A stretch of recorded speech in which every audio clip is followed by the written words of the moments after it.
So guys अब हम लोग यहाँ पर आगे बढ़ेंगे, इस बातों को आगे लेके जाएंगे थोड़ा सा और बात करेंगे लिंक्स की। हमने बात ऑलरेडी कर ली है, हम लिस्ट की बात करेंगे, टेबल्स की बात करेंगे। तो यहाँ पर मैं करने क्या वाला हूँ, मैं यहाँ पर एक नई फाइल बनाऊँगा tut7.html और बॉयलर प्लेट लगा लेते हैं जल्दी से, बहुत ही तेज़।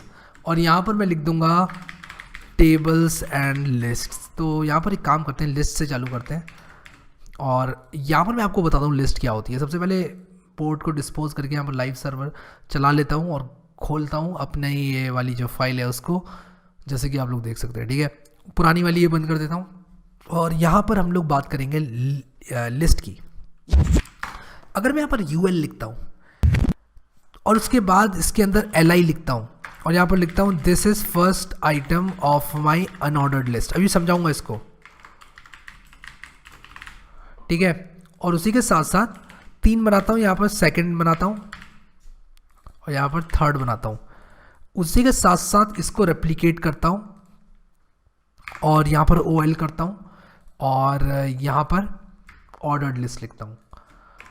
तो मेरे हिसाब से समझाने की ज़रूरत ही नहीं है, ये खुद ही समझ में आ गया आपको क्या करती है। तो ऑर्डर्ड लिस्ट क्या करती है, 2 तरह की लिस्ट होती है, ऑर्डर्ड लिस्ट और अनऑर्डर्ड लिस्ट। HTML के अंदर जो ऑर्डर्ड लिस्ट होती है वो इस तरह से दिखाई देती है, जैसे कि आप देख रहे हैं 1 2 3 करके नंबर आते हैं और उसके बाद यहाँ पर ये जो अनऑर्डर्ड लिस्ट है इसमें आप देख सकते हैं यहाँ पर बुलेट्स आ रहे हैं। तो मैं अगर यहाँ पर OL एंड UL एट्रीब्यूट्स लिखूँ नेट पे, क्योंकि मुझे याद नहीं है टू बी ऑनेस्ट, मुझे ये देखना है कि जो ऑर्डर्ड लिस्ट है और अनऑर्डर्ड लिस्ट है उनके ये जो यहाँ पर 1 2 3 4 5 6 ये सब चीज़ें इनको कैसे चेंज करना है। ठीक है, तो यहाँ पर मैं इसको देख रहा हूँ, आई थिंक वो टाइप होता है एट्रीब्यूट। ये देखो यहाँ पर लिखा है तो user type attribute to customize the identify. तो टाइप इज इक्वल टू, अगर आप लिखोगे टाइप इज इक्वल टू 1 है और टाइप इज इक्वल टू, मैं आपको दिखाता हूँ, अगर ऑर्डर लिस्ट में मैं टाइप इज इक्वल टू 1 है, A है, स्मॉल a है, I है और ये है, और दिखाता हूँ ये सब चीज़ें क्या करती हैं। ठीक है, ये देखो अगर मैं इसको 1 कर देता हूँ तो रोमन में ऐसे लिख के आता है, स्मॉल I करता हूँ तो रोमन में कुछ इस तरह से लिख कर आएगा। उसी के साथ साथ अगर मैं यहाँ पर A कर देता हूँ तो ABCD लिख कर आएगा और उसी के साथ साथ मैं स्मॉल a कर देता हूँ तो स्मॉल ABCD लिख कर आएगा। और VS कोड जो है आप लोगों को बता ही दे रहा है कि कौन कौन से वो ऑप्शन है जो कि यूज़ कर सकते हैं आप। जैसे आपने टाइप इज इक्वल टू ऐसे लिखा और आपने ये खोला तो इसने मुझे बताना चालू कर दिया कि भाई इन 4 में से 5 में से एक ऑप्शन चुन लो, बढ़िया। उसी के साथ साथ यहाँ भी अगर मैं टाइप इज इक्वल टू लिखूँ और कुछ इस तरह से करूँ तो यहाँ पर मुझे कोई ऑप्शन नहीं दिख रहा है, तो मैं काम करता हूँ UL के एट्रीब्यूट्स को देखता हूँ। तो मैं UL एट्रीब्यूट्स लिखता हूँ और यहाँ पर मुझे कहीं ना कहीं कोई रेफरेंस मिल जाएगा। और UL के भी एट्रीब्यूट्स हैं, टाइप है देखो डिस्क, स्क्वायर और सर्कल। तो इंटरनेट पर कोई भी वेबसाइट आपको मिल जाएगी जहाँ पर आपको रेफरेंस मिल जाएगा और बिल्कुल भी ऐसा मत सोचना कि आपको रटने की ज़रूरत है। डिस्क, स्क्वायर और सर्कल है, तो डिस्क किया तो देखता हूँ कैसा दिखता है ये। डिस्क किया तो देखो ऐसा दिख रहा है, स्क्वायर किया तो देखो ऐसा दिख रहा है, स्क्वायर बन गया ये। और सर्कल किया तो देखो ये हॉलो सर्कल आ गया। ठीक है, तो डिस्क का मतलब होता है भरा हुआ सर्कल और सर्कल का मतलब होता है रिंग, यानी कि हॉलो जो होती है हमारी रिंग। तो यहाँ पर आप लोगों को यहाँ पर दिखाई दे रहा है कि किस तरह से हमने OL और UL को यूज़ किया। उसी के साथ साथ आप लिस्ट को नेस्ट भी कर सकते हो, यानी कि एक के अंदर एक भी डाल सकते हो। ऐसा नहीं है कि आप यहाँ पर एक LI के अंदर एक और लिस्ट नहीं डाल सकते। एज अ लिस्ट आइटम हम एक और लिस्ट रख सकते हैं और यहाँ पर लिख सकते हैं another one। ठीक है, कंट्रोल S किया और another 2 another 3। अब मैं जैसे ऐसे ही आप लोगों को दिखा रहा हूँ, राइट क्लिक करके फॉर्मेट डॉक्यूमेंट करोगे तो ये सब एकदम सेट हो जाता है। ठीक है, यहाँ पर देखो लिस्ट के अंदर लिस्ट मुझे डालना है। अब मैंने इसको एज अ लिस्ट आइटम लिखा। ठीक है, अगर मैं इसको एज अ लिस्ट आइटम ना लिखूँ तो ये कैसा दिखाई देगा, तो ये कुछ इस तरह दिखाई देगा। देखो एक लिस्ट आइटम और उसके बाद ये लिस्ट इस तरह से आ गई। सो आप लोग एक्सपेरिमेंट करें, देखें किस तरह काम करती है लिस्ट। और यहाँ पर 2 तरह की लिस्ट देखी हमने, ऑर्डर्ड लिस्ट, अनऑर्डर्ड लिस्ट, और हमने लिस्ट को नेस्ट करके भी देखा। मैं चाहूँगा कि आप लोग खुद से ये जो हमारी ऑर्डर्ड लिस्ट है OL जो है उसके अंदर नेस्ट करके देखें, एक के अंदर एक लगा के देखें, अलग अलग टाइप की लिस्ट, तो आप लोगों की जो है प्रैक्टिस अच्छी हो जाएगी। उसी के साथ साथ यहाँ पर मैं क्या करने वाला हूँ, मैं यहाँ पर टेबल्स की बात करूँगा। ठीक है, टेबल्स की बात करूँगा। और टेबल्स क्या होती है, बहुत इंपॉर्टेंट चीज़ होती है। टेबल कुछ नहीं है, टेबल अगर सर्च करो आप नेट पे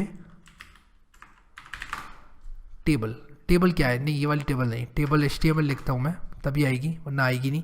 और मैं इमेज दिखाना चाहता हूँ आप लोगों को, ये इस तरह से टेबल। और यहाँ पर जैसे आप देख रहे हैं कि डेटा की इस तरह की रिप्रेजेंटेशन को टेबल बोलते हैं। तो टेबल तो आपको मालूम चल गया, ठीक है।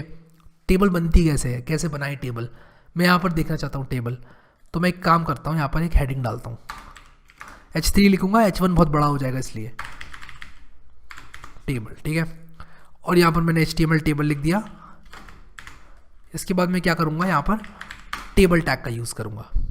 टेबल के अंदर दो चीज़ें आएंगी, एक तो टी हेड आएगा, इसके अंदर टेबल का हेड आएगा, और एक टी बॉडी आएगी, इसके अंदर टेबल की बॉडी आएगी। अब ये चीज़ आपको, ये नहीं कहूँगा रटने की ज़रूरत है, ये चीज़ें आपको अपने आप आ जाएंगी, जैसे जैसे आप अपनी लाइफ की 5-6 टेबल्स बना लोगे HTML की। लेकिन अभी के लिए बस मैं ये कहूँगा कि आप लोग उसको देखते जाओ।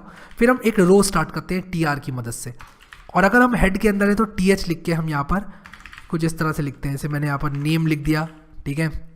एक रो के अंदर मैं नेम लिखना चाहूँगा, उसी के साथ साथ एम्प्लॉई ID लिखना चाहूँगा, और उसी के साथ साथ एम्प्लॉई टोल नहीं रोल लिखना चाहूँगा, ठीक है।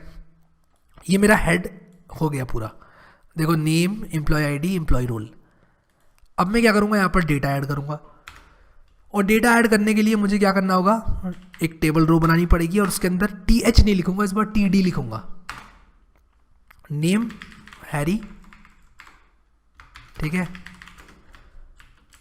और यहाँ पर कंट्रोल D करके, उप्स, मैं इस तरह से इसको रेप्लिकेट कर लूँगा, रोहन दास स्किल F, ठीक है। इन तीनों का नाम मैंने यहाँ पर लिख दिया। और अब आप लोग देखो, यहाँ पर मुझे यहाँ पर कुछ इस तरह से नहीं लिखना था, मैं यहाँ पर एक गलती कर बैठा हूँ।